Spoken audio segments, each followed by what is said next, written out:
Bismillahirrahmanirrahim. Assalamu alaikum. I hope all of you are fine. I'm your teacher Amna Ahmad and I welcome to all of you in my class. My dear students, as you know, we are reading about chapter 5 that is physical and chemical changes. जितने भी matter में physical और chemical changes आते हैं वो क्या होते हैं, क्या क्या चेंजेस आते हैं और वो कैसे होते हैं, उनकी क्या क्या प्रॉपर्टीज़ होती हैं, ये हम इस चैप्टर में पढ़ रहे हैं. सो लेक्चर जो है आज हमारा that is lecture 7 about chemical properties and uses of materials.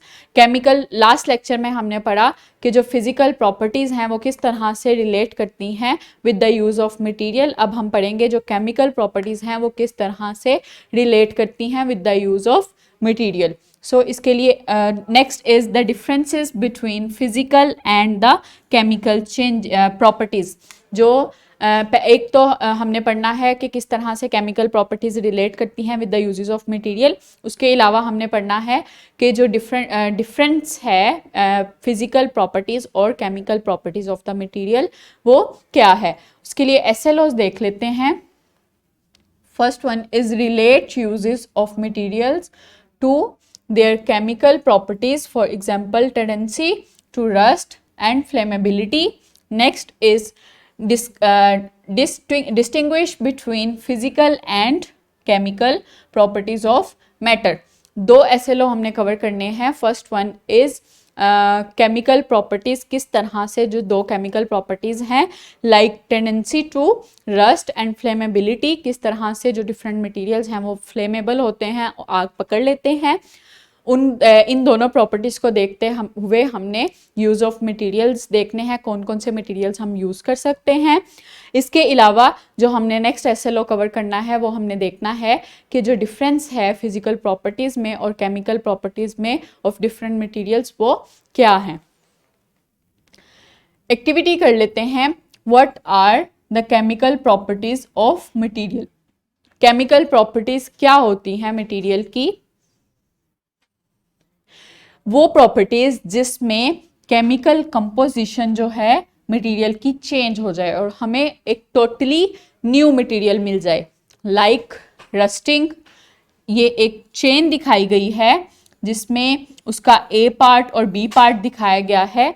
A part में चेन जो है वो मुकम्मल रस्टेड हो चुकी है, उस पर रस्ट की लेयर जम चुकी है.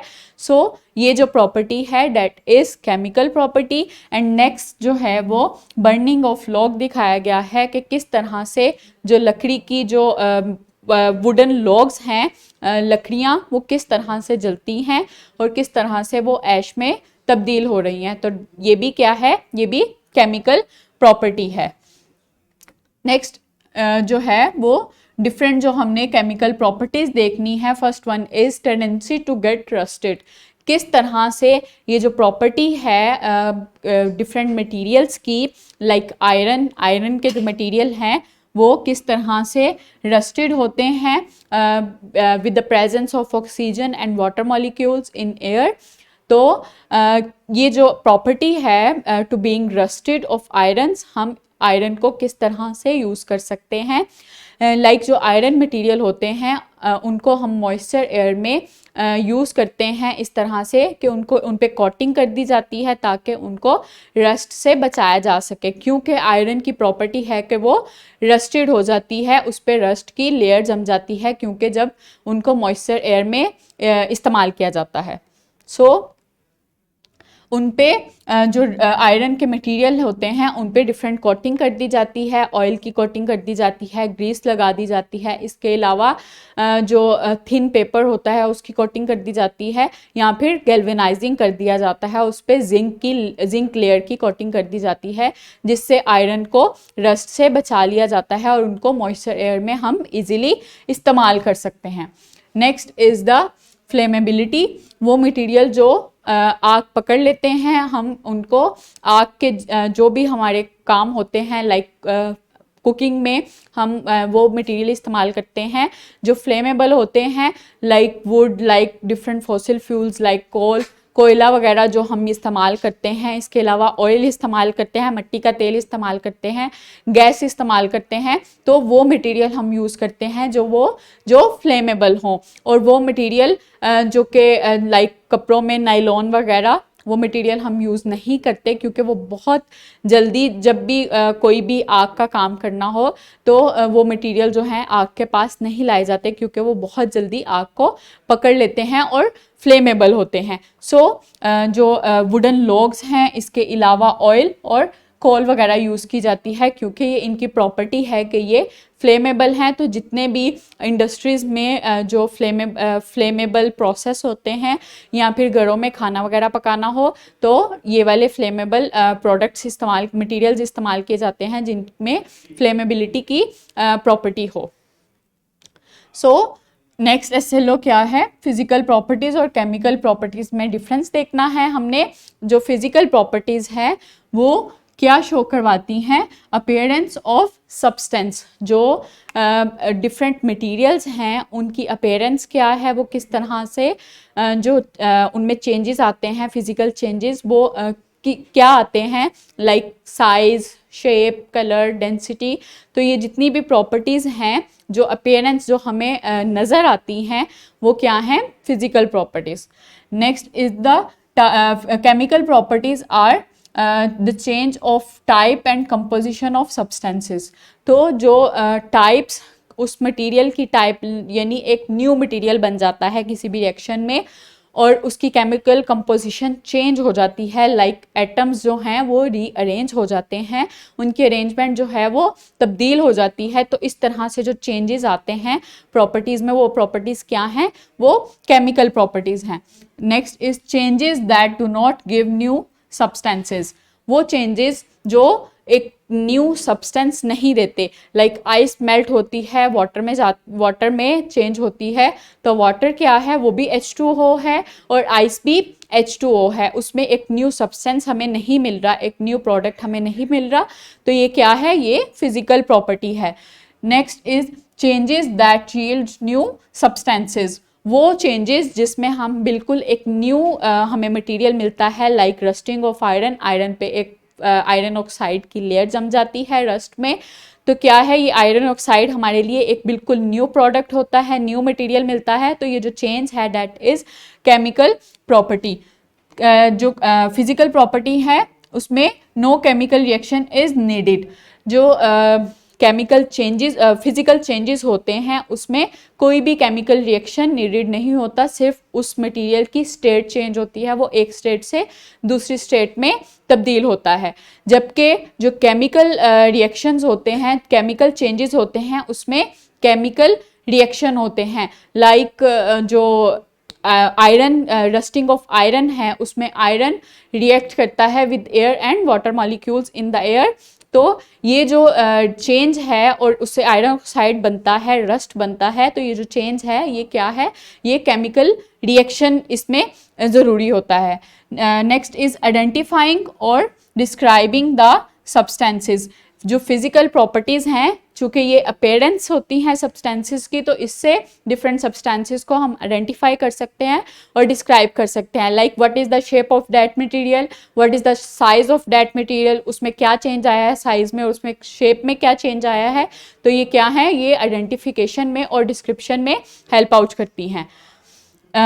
It predict how substances react. जो केमिकल प्रॉपर्टीज़ हैं वो हमें हेल्प आउट करती हैं कि हमें ये प्रिडिक्ट आउट करने में हेल्प आउट करती हैं कि ये जो मटेरियल हैं वो किस तरह से, ये प्रॉपर्टीज़ जो हैं वो किस तरह से रिएक्ट आउट करेंगी।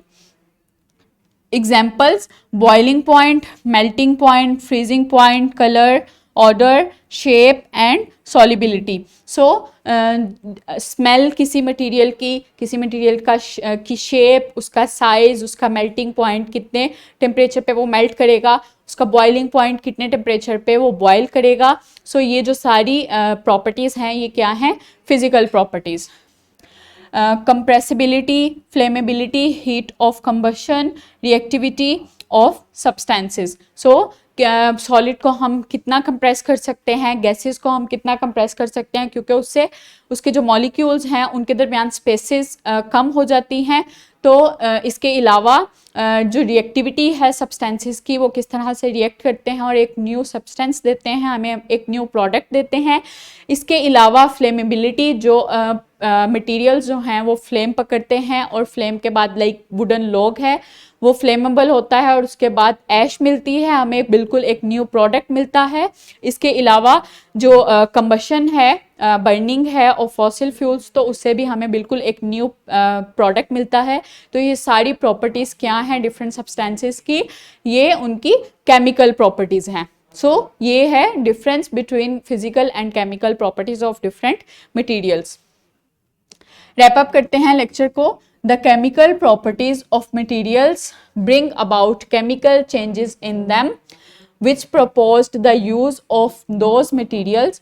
For example, the tendency of a material to get rust decides its use in moist environment, followed by subsequent preventions. Ability of a material to get on flame decides its utilization. So जो भी किसी material की chemical property होती है, like tendency of rusting, जो भी iron के material होते हैं वो रस्टेड हो जाते हैं, तो ये उनकी जो प्रॉपर्टी है केमिकल प्रॉपर्टी, ये हमें डिसाइड करने में हेल्प आउट करती है कि किस तरह से हम आयरन को प्रिवेंट कर सकते हैं from rust in the moisture air. और इसी तरह जो डिफरेंट मटेरियल्स की फ्लेमेबिलिटी की प्रॉपर्टी होती है, ये हमें हेल्प आउट करती है डिसाइड करने में कि इनको हम किस तरह से यूटिलाइज कर सकते हैं।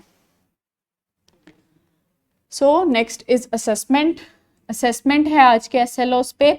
ये आपने सॉल्व करनी है और अपने टीचर्स को दिखानी है कि आपने सही से सॉल्व की या नहीं। आपको डिस्क्रिप्शन बॉक्स में भी मिल जाएगी और टीचर से प्रिंटेड फॉर्म में भी मिल जाएगी। So next is homework. Investigate the use of chemical changes and their application in everyday life by exploring the recycling process. Choose one material of your choice. Material कौन कौन से हैं? Plastic, glass और paper, and research the origin, process and end product. आपने recycling process को base रखते हुए, ये डिफरेंट मटेरियल्स हैं प्लास्टिक, पेपर और ग्लास, इनमें से कोई भी एक मटेरियल यूज़ करना है और उसकी आपने इन्वेस्टिगेट करनी है the use of chemical changes and their application in everyday life, और इसकी इस इन्वेस्टिगेशन को आपने नोट करना है और अपने टीचर्स को दिखाना है और अपने क्लास फेलोज के साथ शेयर करना है। So I hope now are you able to explain about the chemical properties that relate with the use of material. Thank you so much. Allah Hafiz.